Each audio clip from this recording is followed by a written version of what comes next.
My name is Suzanne, and I'm here in front of our sugar shack where we turn sap from the maple trees on our property into maple syrup. You'll need a few items to extract, collect, and process, and finally store the sweet syrup. The items that you will need are taps, which can be purchased online, a drill for drilling a small hole in the maple tree, containers to both collect and store the sap, cheesecloth to filter off any debris before boiling, a stove with excellent ventilation, large pots to boil down the sap, felt to filter the final syrup, and jars to store it. Now that we have all the items we need to tap a tree, let's find Peter and see how it's done. There's a big canopy. That's what we're looking for, a big maple. This is the tap that we're using. We look for a root, a good spot for flow. You can see a former hole here, and we stagger. So I'm going to come over here this year, drill the hole on a slightly uphill angle.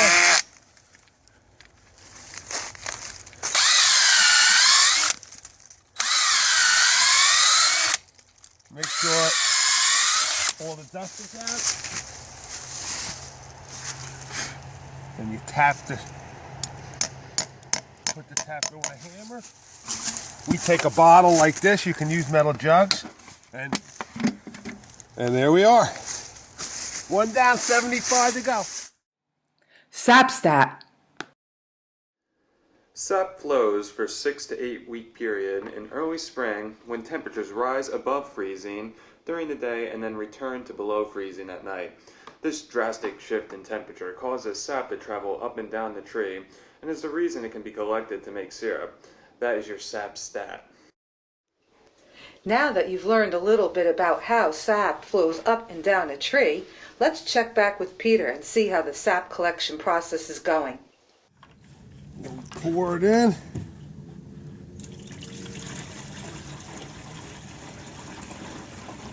This time of year, early in the season, there's not a lot of bugs. Later in the season, we get more bugs, so you have to filter it more with cheesecloth. How much sap can you expect to get out of a tree? It varies depending on the weather. Could be a quarter of a gallon, could be a gallon. Could be nothing. Now that Peter's collected enough sap, let's head on down to the sugar shack and watch how we start the process of making syrup. I've got our cheesecloth on to strain it. Pour it into the jug.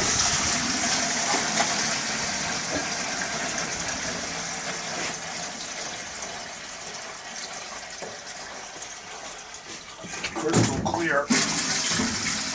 Beginning of the season always is the best. Get the grade A fancy.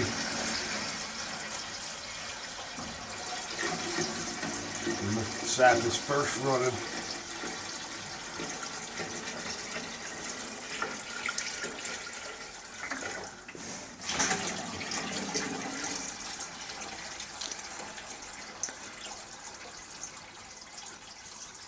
All right, well, that's certainly not 15 gallons of sap, Peter. And I know from listening to you that you need a continuous boil.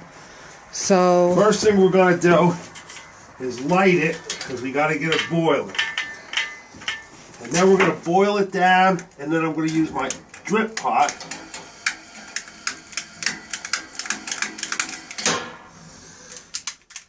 And I got a bum lighter.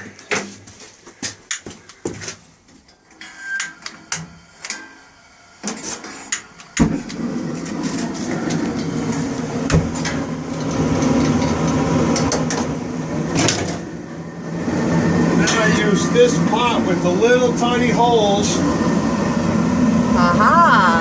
go on top, and I keep adding to it until we get the proper amount. And how long does it take from start to finish to make one batch? 5 hours. I have a fan here because when it starts boiling, the condensation, we have to get it out. So But right now I don't need it until we bring it to a boil. Sap stat. The average sugar content for sap is approximately 2%, but by continuous feed evaporation, that sugar content will increase to at least 67% for maple syrup. And that is your sap stat. It's been about 5 hours since we were last down at the sugar shack. Our sap should be a nice golden syrup by now. Let's head on down and check it out. This is our filter. We get it set. We shut the gas off. Shut the fan off. Pour it in. Okay. Lid on. And we go. Here he comes out of our sugar shack. Going up.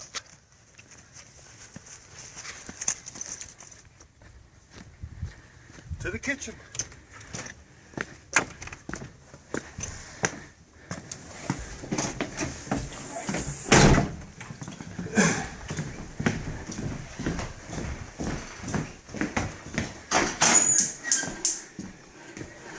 Okay, we boiled down, we finished boiling off, we strained it, the filter's cleaned out over here. Now we got it to the right consistency. The temperature, you can check your temperature. I like to feel it and I like to look at my spoon. I learned that from Yoda. And we're going to pour it off.